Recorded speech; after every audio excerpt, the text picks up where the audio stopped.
So space technologies have not been developed for the benefit of all mankind. Geopolitics already extends to Earth orbit thanks to space technologies' original sin, where competitive military, economic, and political interests drive space tech development. You can riff a little bit about kind of the overarching thesis or kind of how you took an approach, and then we'll just get into the first argument and why that's kind of important.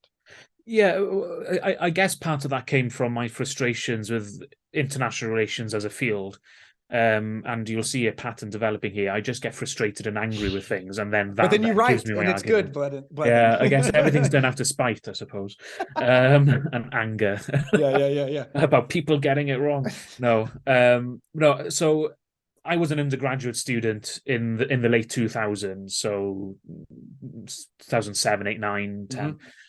And, at the time, in vogue in IR was the state is dead. It's all about transnational forces and, oh, nuclear strategy. Oh, that's so old hat. That's so archaic.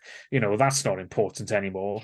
Despite everything that was going on with Iran and North Korea and their nuclear Mm-hmm. programs at the time.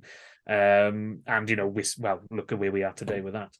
And so when it was a point that I wanted to make where I think it's especially important when if you want to understand a wider history of humanity's global space age, you can't disassociate it from the thermonuclear revolution. Mm. That I'm not one to think that technology determines everything in world politics. Technologies are far more complicated than that. But if there is technologies that I think fundamentally changed the world, it's nuclear weapons or thermonuclear weapons, so fusion bombs and Mm-hmm. long-range ballistic missiles.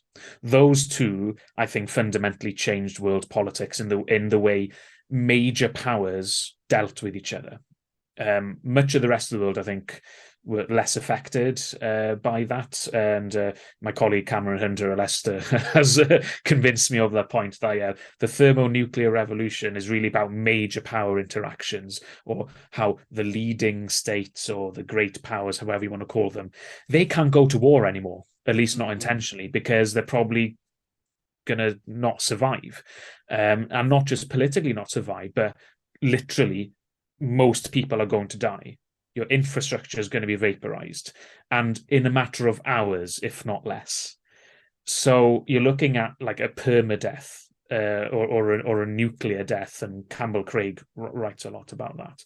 So I think that is a fundamental reality of global politics that I think a lot of people don't want to dwell on, which I can understand why, because it's not pleasant, and it's a horrible reality that we live in. But this is a really fundamental technology to understand space technology as well, because nuclear, space, and missile is a triad or a trinity, to use a Clausewitzian phrase. They're so closely interlinked in how those technologies came about. So the nuclear age, or the thermonuclear age, really brought about the space age as we know it, and that's the original sin. And that's pushing back against the utopian, holding hands across the oceans attitude many people have to space technology Mm-hmm. as a totality, when no, there's so much about the space age that is actually not that good. That is actually quite worrying, and that is actually made many problems worse, whether it's nuclear war, or continuing imperial practices in the 60s and the 70s, and building launch sites in imperial territories, or colonized lands. So there's a lot of bad stuff going on, and people haven't really paid much attention to it outside of the niche area of space history, space politics, and increasingly anthropology in space as well.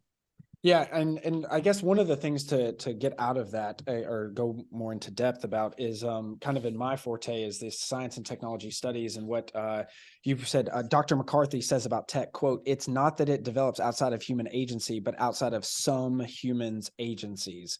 End quote, the lofty for all mankind language is not helpful or accurate. Very much so. I mean, if space tech has an original sin of its militarized heritage, and then some particular human agencies are used to develop it and use it, et cetera. Well, then we're going to get a skewed, or at least a narrow, at the very least, way of thinking about it, way of implementing it. So maybe you can just talk a little bit more about some of those affordances of tech, of that. It really comes from international politics, the economy, and industrial centers. There's a lot of things about the space age that are not about, as you say, not boots or rovers on other planets, but where is this stuff being developed? Who is developing it, and why? Yeah, so those big six space powers, when we talk about space power in terms of the physical, the material aspects of it, it's about satellites mostly, and the ground infrastructure. So the stations that communicate with the satellites and take their data down, and also the peripherals that use satellite data, and of course then the rockets that give you the access there. Yeah. So when I think about what's important in our shared space age, the moon, the planets, asteroids, they're not strategically important, as in they are not militarily or economically important. Earth orbit very much is, and that's where everything about the international system is playing out as before. Yep. Because the moon is just not very useful and very far away and very expensive to get to, you can maybe do things a bit differently there if you just treat it much like Antarctica, where it's really just about putting scientists there and various surveys and probes or whatever, because there's not much to be gained from selfish behavior there, until there's something of value there. Then the rest of humanity's political and military baggage will follow. So, but those space industries, though, you have to see them as just another aspect of high technology industry around the world. So the global north, or, and not just, but including the former imperial powers, they have leads in this. They develop these technologies much earlier than the decolonizing world and the decolonized world and the global south. But notably, China and India have caught up, and they've invested in those strategic technologies, so rockets, satellites, ground stations, and other things, since the 1960s themselves. So they are big, especially China, big space powers today because of those long-term investments.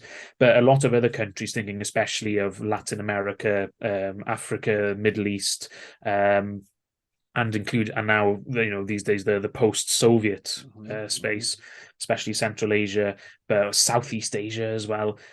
The global north versus south, developed v developing, richer or poorer countries, whichever terms you want to apply, those techno-economic industrial politics of the haves and the have-nots are playing out in the space industries around the world as well, where it's the richer countries just are there first and they start determining patterns of development for others. Now, that's very broad.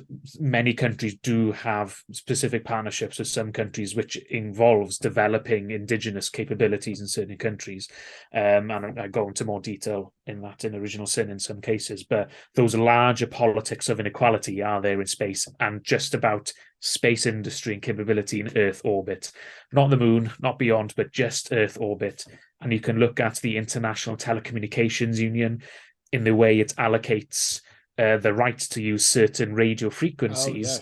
It's mostly on a first come, first served basis, but developing states around the world had to bandy together to get a change in the ITU to make sure that less developed states still had guaranteed access to certain radio frequencies, regardless of the current state of development, because of course, they're going to be 20 or 30 years behind rich countries in developing exquisite communications technologies because of those historic, and in many cases, ongoing legacies of imperialism. So those inequalities do factor in that techno-economic industry in space, really. So once you start seeing space as just another part of politics and competitive technological industries, I think space hopefully starts making a lot more sense to a lot more people.